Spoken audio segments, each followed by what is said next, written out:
లెవెల్‌లో బ్రేకౌట్ అయితే మీరు ఫస్ట్ 15 మినిట్స్ స్కాన్‌లో మీరు పుట్ ఆప్షన్ గాని, కాల్ ఆప్షన్ గాని దాన్ని బేస్ చేసుకొని ఉండండి. లేదు అంటే 2 బేరిష్ స్కాన్‌లు, 2 బుల్లిష్ స్కాన్‌లు వస్తే స్టార్ట్ 30 మినిట్స్‌లో సో, దాన్ని బట్టి మీరు ఆర్డర్ అనేది ప్లేస్ చేసుకోండి అని చెప్పాను.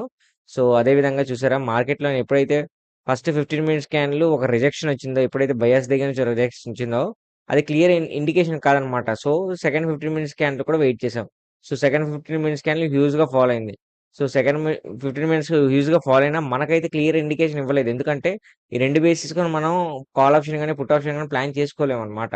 సో, దానికంటూ అందుకని వెయిట్ చేశాం. నెక్స్ట్ 15 మినిట్స్ స్కాన్ కూడా వెయిట్ చేసాం.